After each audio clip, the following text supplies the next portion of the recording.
I felt like I was losing her. And that's when all the paranormal things started to happen. There was nobody else in the building. And I noticed this growl.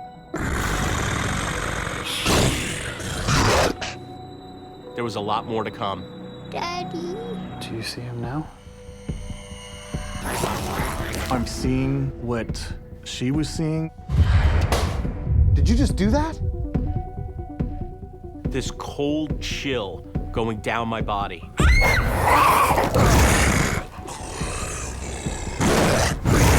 It really challenges your core beliefs. I was paralyzed. I thought I knew what fear was, but I didn't.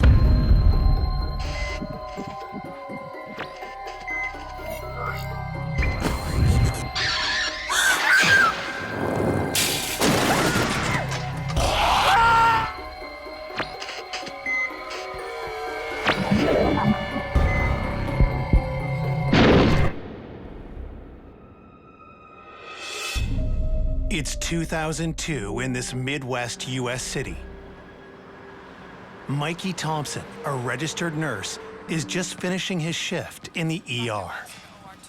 Hey, how's it going, man? How you feeling? Pretty good. I had a bit of blurriness in the side when I woke up. We meet people on the worst day of their lives, and I have moments to get to know them and to earn their trust. Pretty easy, right? It's a pretty simple procedure. Everything's good. You can still see everything's happening. What drives me is getting them through that, hopefully having a positive outcome, and then sending them back home to their normal lives. Good stuff. Good. Good to hear. I love it. I'm kind of where I need to be. Good to see you. But Mikey never imagined that the hospital he works at Help me! I need a gurney. would be the source of the darkest time of his life. So that morning, my uncle was there to help me work on the house that we just bought. Just gonna go up front for a few minutes. You okay right here? Okay, I'll be right back. My uncle set up some closet doors that we had taken down to paint. He asked me if I could help him reposition a couple of the doors real quick so he could continue painting the other side.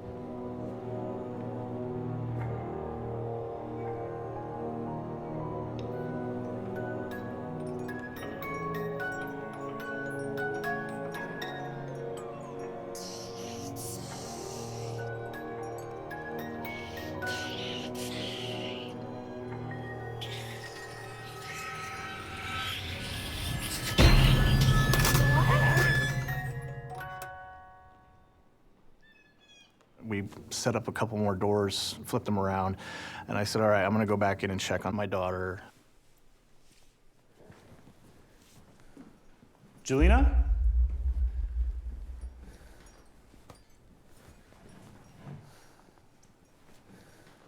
Jelena? Where'd she go? Jelena! I saw the doors to the back were open. And at that moment, I knew.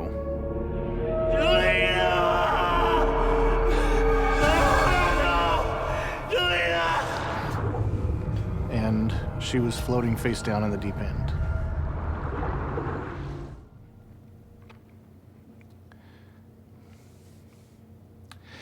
I really practiced this, and I thought I would be okay. I'm sorry.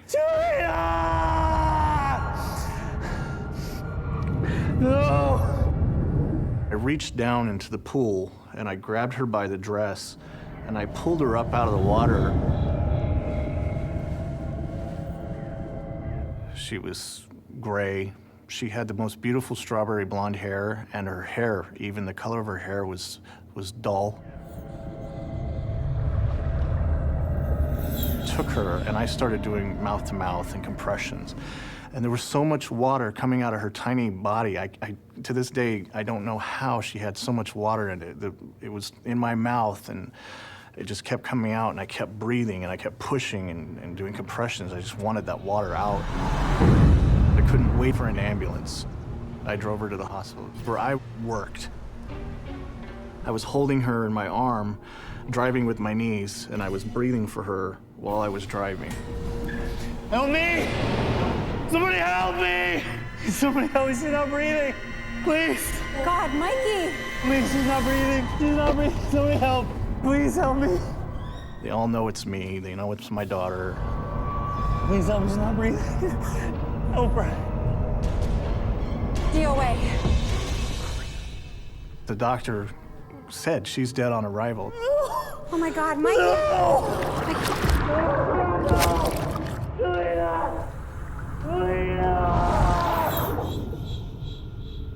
I saw nothing but white, brilliant white.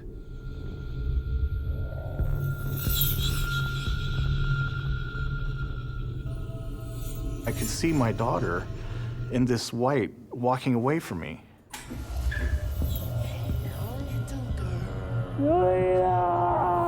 I was screaming her name because I wanted her to turn around and come back to me. I felt like I was losing her. I kept fighting for her because I believed that there was a chance that we will get her back. She finally turned around and looked at me.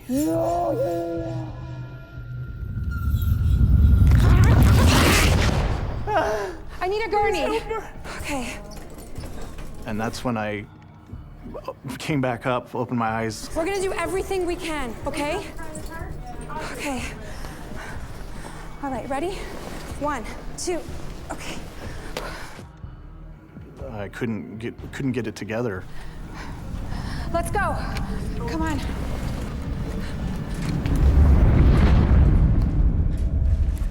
Took off down the hallway to go get started on, trying to revive her. All of these people had to interview me. I don't know, I came. And ask me what happened to determine whether or not, it was negligence.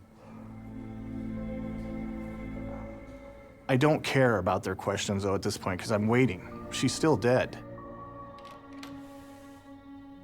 And the door flew open, and the doctor came out. We have a pulse, Mikey.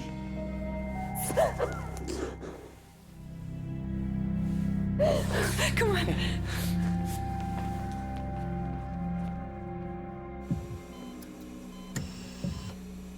We determined, based on the events, that she had no pulse, no respirations, nothing for approximately 26 minutes. I knew that without oxygen to the brain and the major organs so long, that I was just going to bring home the shell of who my daughter was. You me? I was rubbing the palm of her hand, and I was just coaxing her and talking to her. Hey, Jelena. You made it. And she went like this and grabbed it. And I knew right then that she was going to be okay. That was my sign. I knew it was going to take time because of everything she had gone through, but she was going to ultimately be okay. Mikey soon learns that it is not only his daughter that has come home from the hospital. Shortly after we had got her home, I started noticing things immediately. She was different.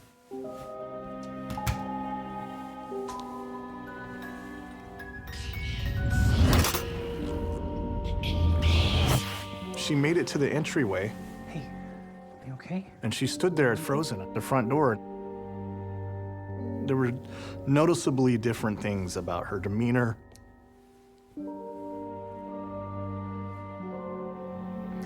And that's when all the paranormal things started to happen.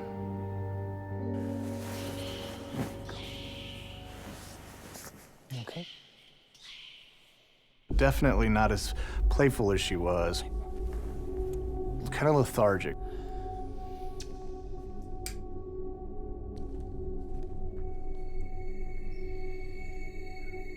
And I went to bed.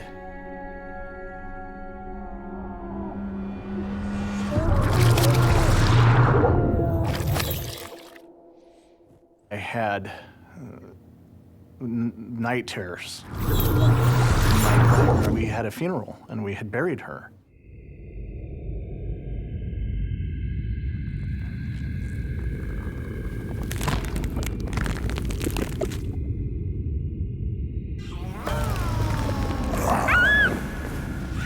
I could hear her screaming in the middle of the night. In a panic, I jumped out of bed. Daddy! I thought she was having a bad dream, or I didn't know what was going on. Hey, Angelina. You okay? Good. I'm here. I'm here. I'm here. And she was shaking uncontrollably, almost like she was febrile, like she had a fever, and your body's just shaking. You can't stop it. It's okay. It's okay. I got you. Nothing's gonna happen. It's okay. I'm here. Everything's fine. Okay? I was holding her and trying to calm her down and console her, but I could feel almost as if someone was standing next to me that wasn't there. I could feel the presence of someone there. The air got thicker. It was heavy in the room, but it was empty.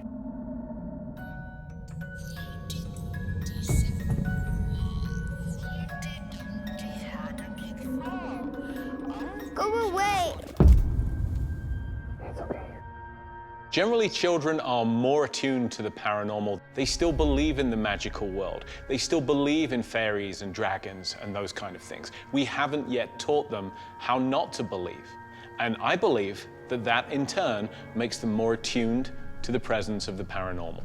Everything's fine. Okay? It's all I could do to comfort her was just to hold on to her so that she knew I was there. This went on with the night terrors almost nightly. Everything's fine. And the waking up screaming and unconsolable shaking.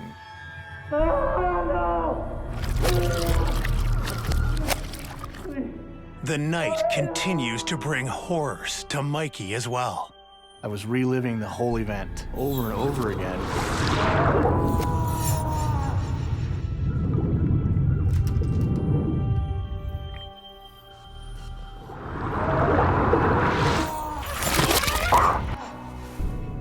I woke up drenched in sweat every night for me. And now the day offers little protection from the darkness growing in their home.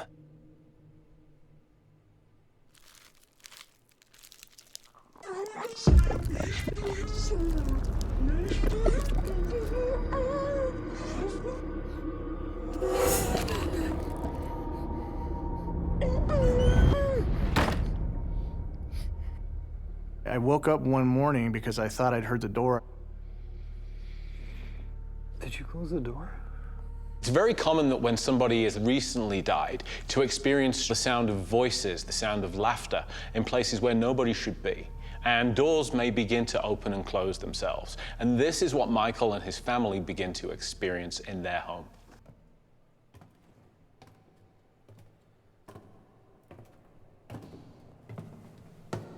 We could hear footsteps coming up the stairs to our bedroom.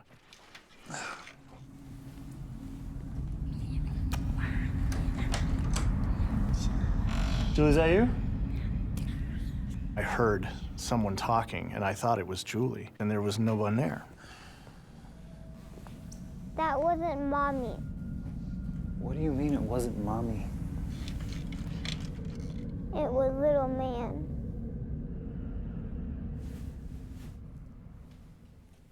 I didn't know what to think because there was nothing there. What is going on in our house? What is happening? This has all started happening since we brought Jelena home from the hospital. I think we just need to give it some time. This can't go on. She's terrified. I believe in the paranormal. I've had, experiences myself as a child that were unexplained. So I've always believed in something else, especially with everything that was happening to my daughter. I mean, there has to be something Go that we away. can do. What? You're scaring me.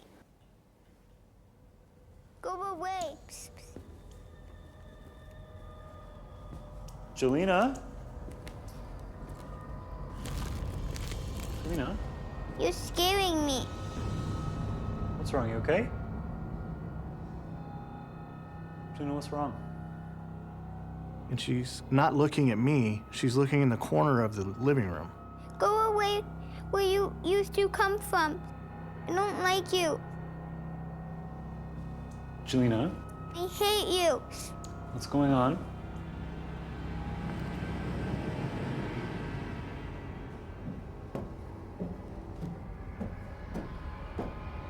Hey, Jelena, who are you talking to? I asked her, what are you hearing? What are you seeing? What is scaring you? The little man. So at that moment, we knew that she was seeing something that we could not see. She's seeing something that's causing her to be horrified. He's coming.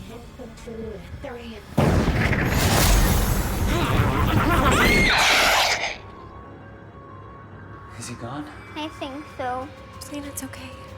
And as a father, I went into protection mode. I wanted to find out what this is and fix it or get rid of it. But first, I had to comfort her.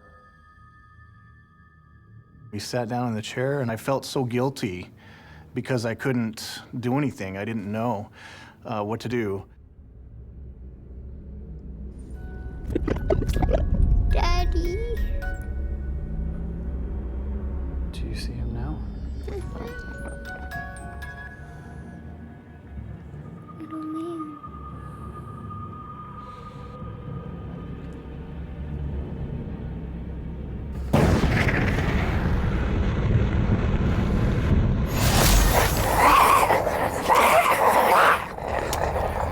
At that moment in that chair, I'm seeing what she was seeing. I was paralyzed, literally, with fear.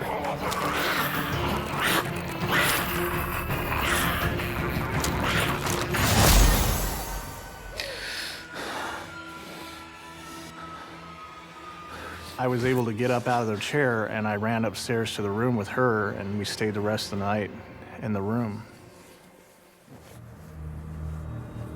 So little man is attached to Jelena, not to the house, not to Mikey, but to the little girl specifically.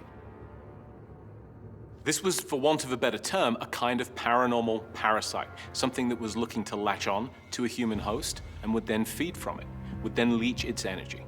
And it saw the perfect target and the perfect opportunity in Jelena. When I was at the hospital, I could see her walking away. I felt like she was somewhere else already, and I was trying to call her back from that place.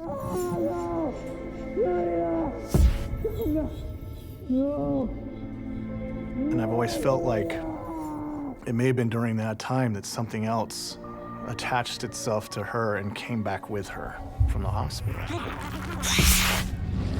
It was opportunistic. It saw an opportunity to latch on to someone that was a doorway into our plane of existence, and it took it. I was angry. I was angry that little man is still lingering. He's still affecting her, and I wanted him gone. The following night, Mikey takes matters into his own hands. It's time to get rid of the little man. Are you ready to get rid of him? Is he here?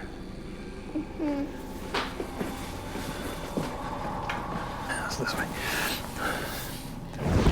And I, again, could see what she was seeing. Be careful, Daddy.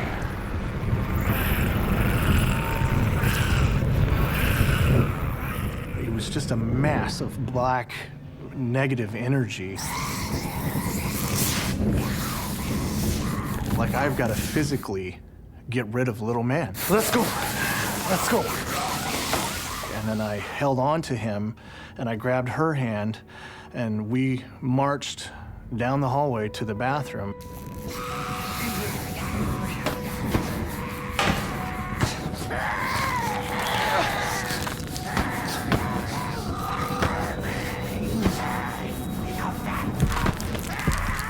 The only thing I could come up with was to grab that and ball it up and hold it so that it couldn't escape.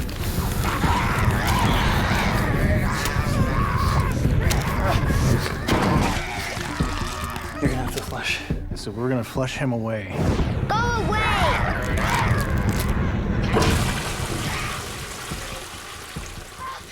She was now empowered and helping me help get rid of him for her forever. She was involved in this.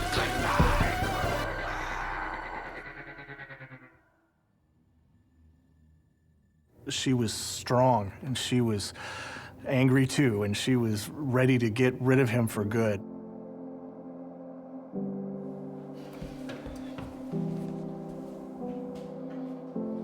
What Michael does by taking little man and his daughter hand in hand to the bathroom and then having her specifically flush little man down the toilet, what he's doing and what Jelena is doing is expressing the intent to be rid of this thing that has been on her back.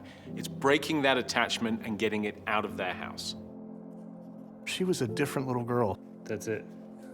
That's pretty great, right? It's realistic. Daddy. What? Come on. She was confident. She was happy.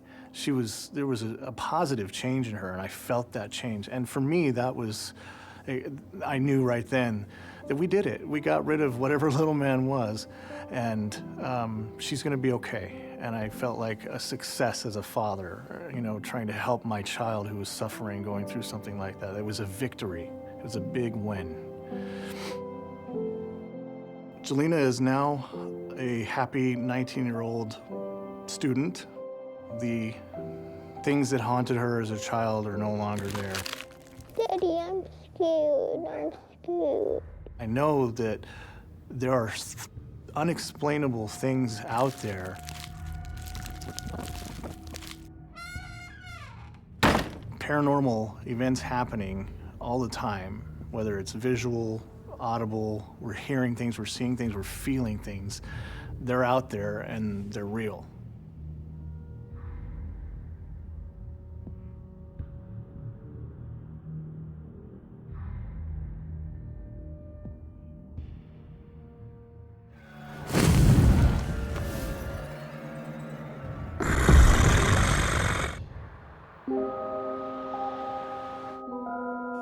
It's 2013 in Baltimore, Maryland.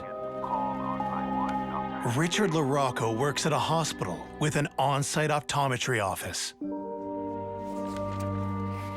We help people that basically have very impaired vision. We pre-test them and we get them ready for the doctor. Now tell me what you see. I've always really wanted to help people and try to give them the best vision that they can. There's so many issues that we have to deal with and diagnose and treat every single day. One night, I was closing. There was nobody else in the office. I was the only one.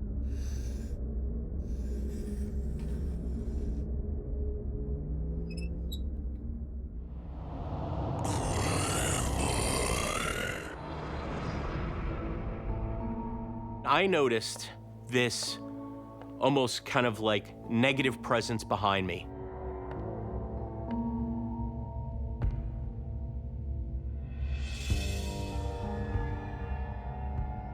It was quite alarming.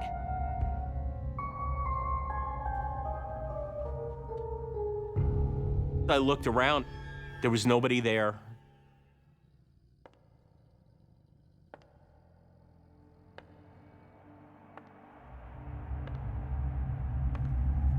Hello? Is anybody here? I thought maybe I was having a bad day. Maybe something was off with me.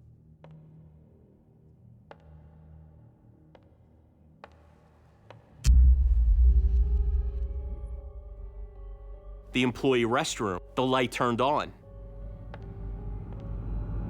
That wasn't me. How could this light go on? The lights are set on a motion sensor. A person has to walk in and leave for the lights to turn on and turn off. Hello? Anyone in here?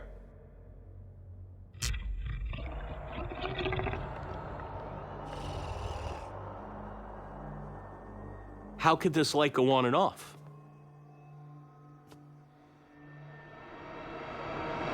Nobody's in there.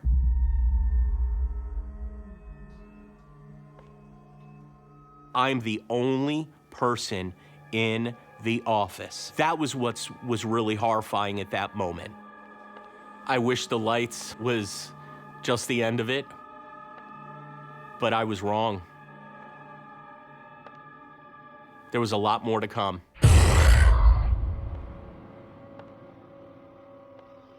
I walk into the file room to grab a patient's chart.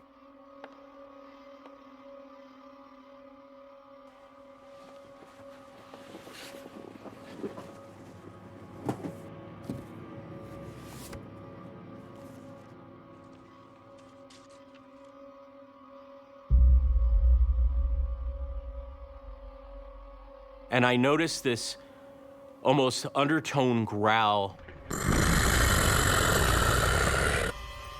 over behind my right ear.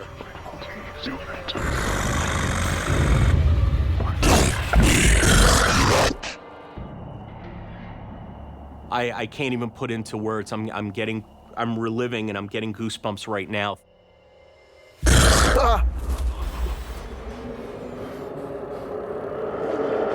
It's telling me, don't be here. Get out. Lord, please protect me. Please protect me, Lord, please. Being raised Catholic, the first thing that you do when you're scared is you always pray.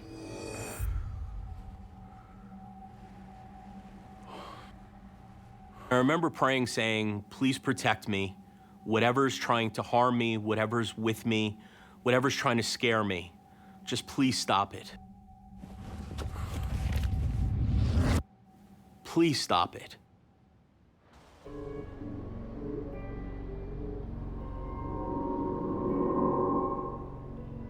I remember going to work the next day. Hey, Richard, everything okay?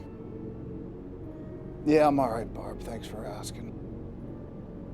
I was just absolutely exhausted, drained, mentally, trying to figure out what's going on. In the back, we have a kids section that has kids' glasses, and we decorated for the kids. And there's this little girl's purse.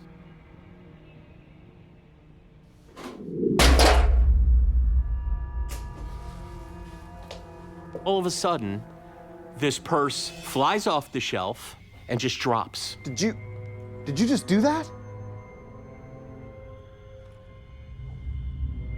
My coworker says it must have just fell. It must have been the air conditioning, trying to justify and rationalize in her mind how this could have just happened.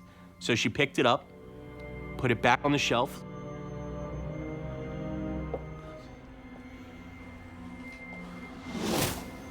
The purse flies off again, lands in the exact same spot. Just this cold chill going down my body. That internal alarm saying something is not right. I need some fresh air. What else is gonna happen if I sit here? I gotta get out of here. What Richard's experiencing here seems like a classic case of poltergeist activity.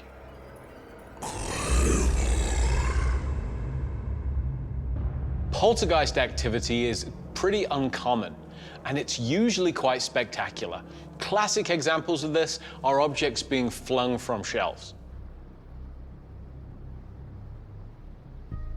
After collecting himself, Richard heads back inside and confides in his coworker, I didn't see the same thing. who reveals the hospital is built on a former graveyard. Richard's place of employment is built on top of an old burial ground. And yes, it might seem like a cliche, but the truth of the matter is that locations built on top of human remains are more haunted than places that aren't. There are many examples of this throughout the literature of paranormal research. I was not prepared for what was to come. I leave for the night. I get a sense of relief, almost like the heaviness is lifting. Please take care of Mom and Dad and Claire. I remember going to bed, and I remember praying. Amen.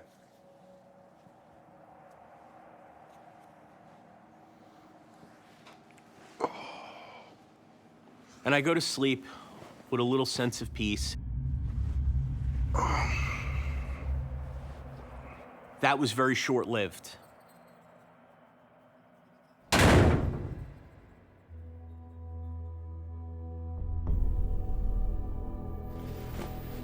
What was that? I have no idea.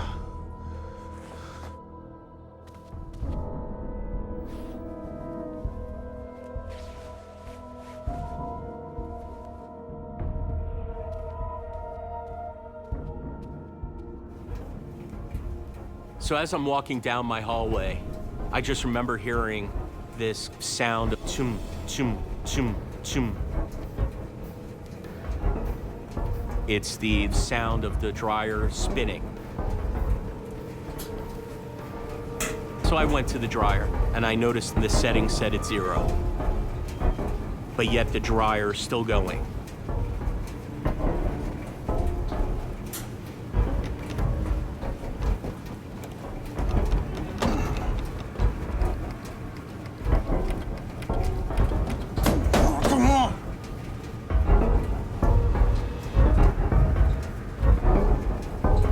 To the fuse box, and I shut the fuse to that area. And the dryer stops.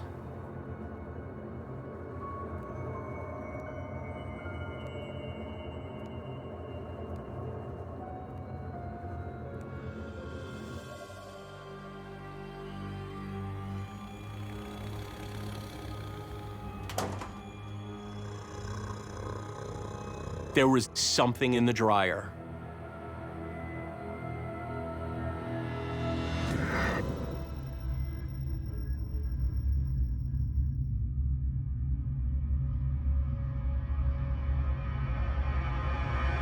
This is impossible.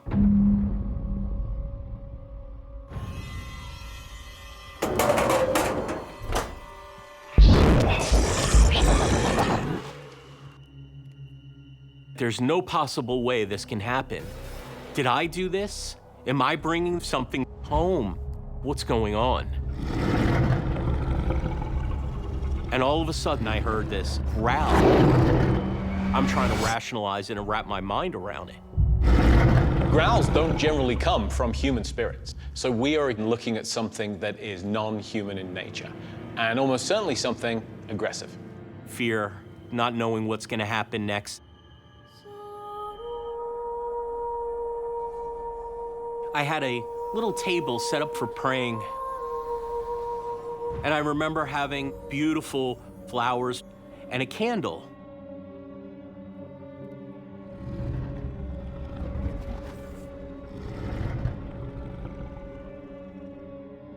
I had set a prayer card of Archangel Michael right there.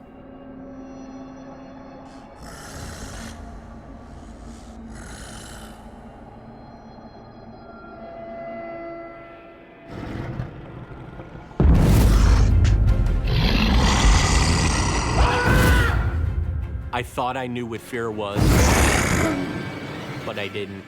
In this moment, I just started to question my own faith. This was truly terrifying. I've never been that horrified in my life. It was right here. And the energy behind me, it was almost like somebody was right up against me. And I realized what was occurring in my office came with me home. And it's now starting to terrorize me in my own home. Non-human entity is something that has not walked the earth in human form. This isn't the spirit of a once living person that has passed on into the next realm. This is more the psychic equivalent of sharks, tigers, and sometimes other predatory animals. I remember going to work the next day. It was actually kind of relaxing and calm. I really didn't sense the energy. I didn't sense any heaviness. And I remember saying, maybe it's gone. Maybe it's over. Maybe I'm free. And then I got a call. Richard, Hey, hon, everything... I'm so scared. Why, what's happening? Richard, you're not going to believe this. Oh my God, Richard. It was my wife. And I pick up the call and I said, "Hi, honey, how you doing?" She says, "You have to come home immediately." And I said, "Well, why?" She says, "Well, a decorative glass vase we had shattered into hundreds of pieces for no apparent reason." She says, "You have to come home right now." She says, "I'm scared." Richard, I need you. Just stay calm, honey, Come on, okay? right I'm now. on my way, baby, okay? Richard. I couldn't get home fast enough.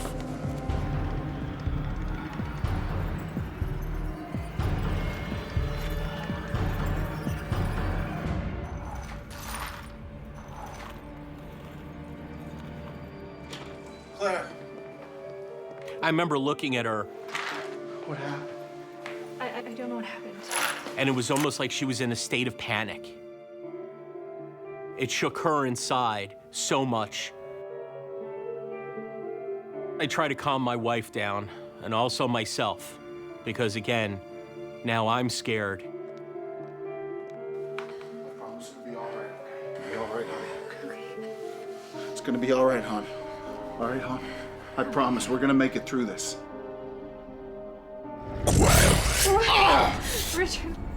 Richard, what's wrong? So as I sat there, I noticed this just sharp pain. What's happening? I looked down. 3 deep scratches on my arm. And it was very painful. It was almost like you got stung by a bee. And the burning and the intensity hurt so much. Richard, what is happening? The feelings I'm going through, it's now almost testing my faith. It really challenges your core beliefs. Saint Michael, the Archangel, defend us in battle. Protect us from the So I closed my eyes and I started praying May God for rebuke protection. And as I sat with the burning and the pain and trying to figure out what was going on, it was gone. No pain, no marks, no burning.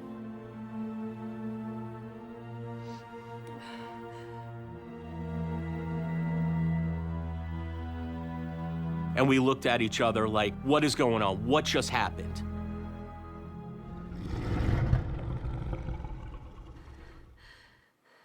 It's here now.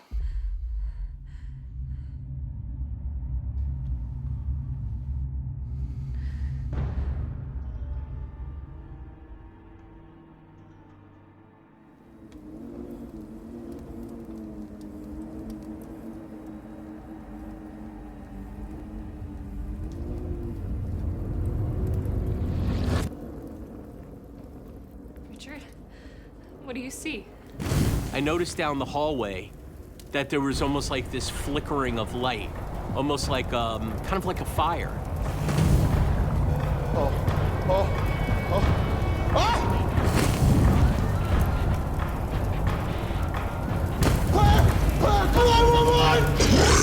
The flames were coming up and shooting up. And they were going up the wall.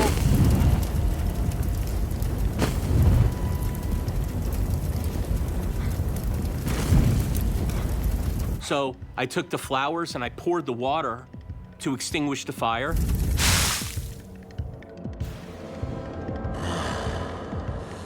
I noticed that the cloth that was on the table was not damaged.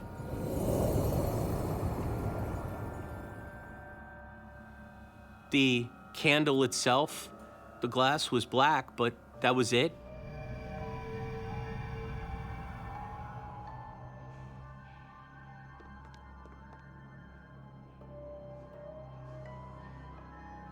Richard, look. This prayer card of Archangel Michael, that was the only thing that was damaged. I prayed to Archangel Michael, and now it melted his card. What are we gonna do? What are we gonna do now? The most alarming aspect of Richard's experience is when he finds fire.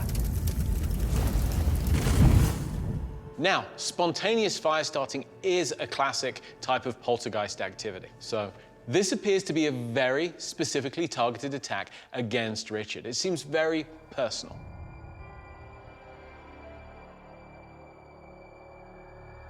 I truly understand what the word haunted means because I'm living it every moment of my life. My work, my home. I can't even get sleep. I'm haunted at every moment.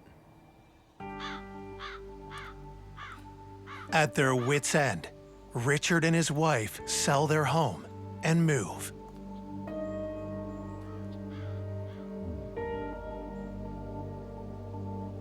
It seemed like making these big, life-changing decisions and choices almost freed us from this negative energy.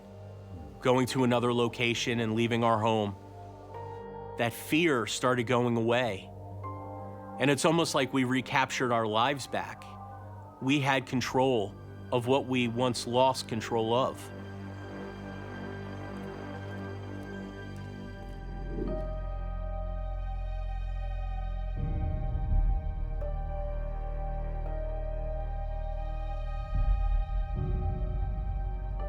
With everything that occurred and everything that I went through, and the fear and the sense of hopelessness, the sense of my faith is letting me down, I realized the only thing I can do for myself is make a commitment. And that commitment was to become an ordained minister. I am now a full-time reverend. This is the most fulfilling thing I could ever do in my life. It gives me the opportunity to work my soul's purpose and my journey and help others on such a deep level.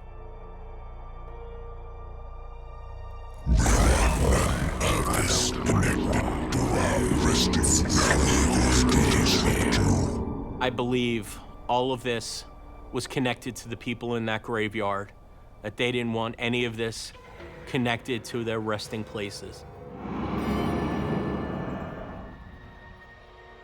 You were disrupting us. Now we're gonna disrupt you. You're not gonna rest because we can't rest.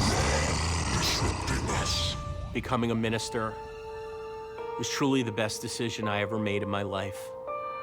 It regained faith, gave me hope, gave me peace, gave me clarity on my spiritual journey, but also gave me the level of confidence and awareness that I would never be victim again. That I could stand in my power and protect myself from whatever comes my way.